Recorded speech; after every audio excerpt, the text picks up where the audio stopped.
Ya, terima kasih keseruan Anda bersama Dr. Ros Indonesia. Di akhir segmen ini ada tips buat Anda semua, termasuk nih 3 orang si cantik cibi kita, ya. Ini kita mau bahas mengenai obat warung. Nah, kalian bertiga ada pengalaman nggak pernah mengkonsumsi obat warung? Siapa dulu nih? Angel?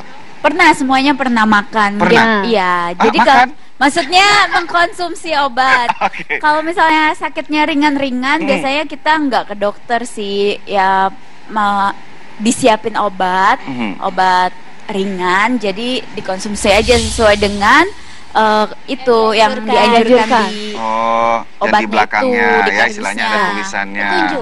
Petunjuk. Waduh. Kalau dirimu ini paling mungil kayaknya.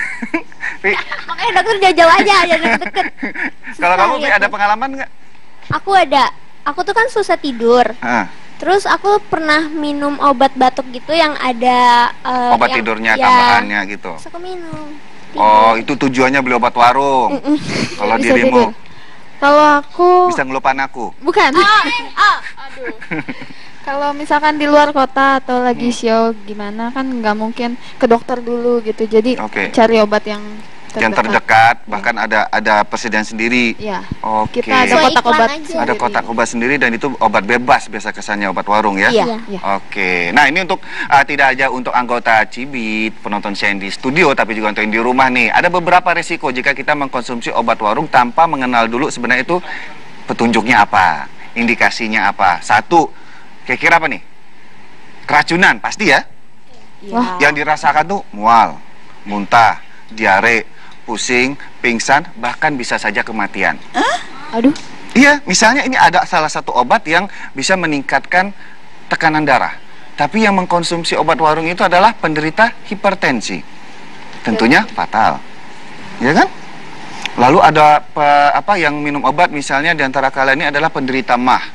Lalu kalian mengkonsumsi obat warung yang resiko atau dampaknya bisa ningkatin asam lambung. MAH-nya tambah kambuh.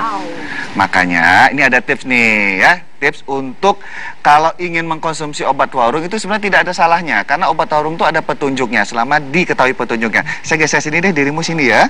Oke. Ada label, pernah lihat nggak? Di sini tuh ada kayak label warna biru. Ini warna biru ini tandanya adalah ini obat bebas, tapi harus benar-benar diperhatikan petunjuknya. Ya. Walaupun tidak perlu resep dokter. Kemudian yang hijau nih.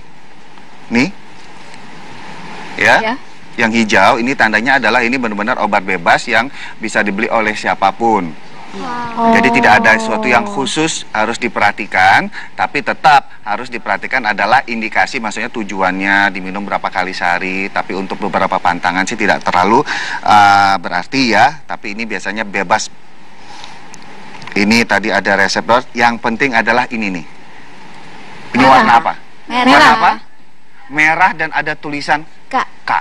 Berarti obat keras. Obat keras ini maksudnya adalah benar-benar atas resep dokter, ya.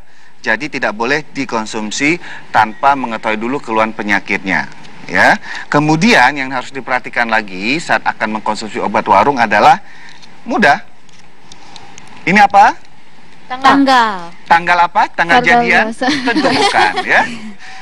Ini tanggal kadaluarsa, ya. Jadi harus diperhatikan benar masalah tanggal kadaluarsa karena banyak kenakalan para produsen atau distributor dari obat-obatan dengan paling lama sebelum kita konsumsi itu harusnya tanggal beda berapa lama? Biasanya itu 3 bulan lah, itu paling lama. Misalnya di sini Mei 2014, berarti Januari atau Februari itu sebaiknya sih ya dihindari banget lah. Udah nggak boleh. Itu. Kemudian waspadai obat palsu, ya. Obat palsu biasanya pertama itu kita lihat dari struktur atau kekuatannya. Misalnya salah satu obatnya, kalian pernah melihat misalnya beli obat untuk obat batuk, ya, bentuknya misalnya ini hijau misalnya ya. Kemudian kalian lihat lagi di obat batuknya nama mereknya sama, tapi tiba-tiba yang satunya kok warnanya kuning. Kemudian yang kanan tangan saya ini, kalian merasakan karena sering menggunakannya, dia biasanya tuh ditekan keras. Yang satu sangat lunak. Nah, ini kemungkinan yang lunak sama warnanya beda dari penampilan asalnya, itu kemungkinan bukan asli atau palsu. Itu yang cara sedikit mudah, tapi biasanya banyak sekali tidak diperhatikan. Bahaya nggak, Dok? Ya, itu tadi dampaknya. Yang masalah mual, muntah, pusing, kalau palsu berarti bukan itu isinya. Ya. Kemudian yang kedua adalah kalau bicara masalah obat palsu, ya ini ya dari nama merek, kemudian warna, itu kan susah juga ya. Dari warna yang kadang-kadang hijaunya terang, satu hijaunya nggak begitu terang, itu sulit. Gitu. Ada yang mau ditanyakan nggak mengenai obat warung? Oh, aku kan suka pusing. Terus aku minum obat pusing aja kayak sesuai iklan.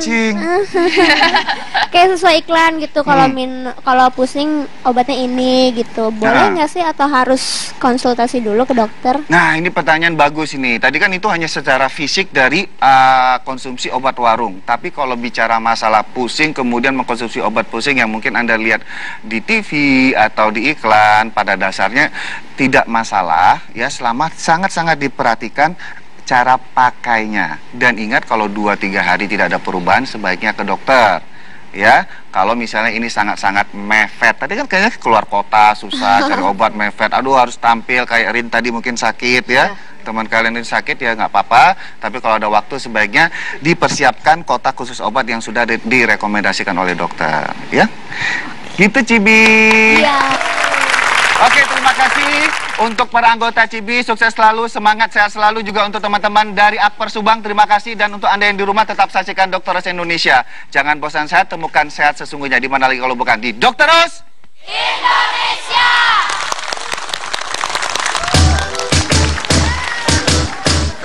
Ayo kita tepuk tangan bareng semuanya. Sibuk.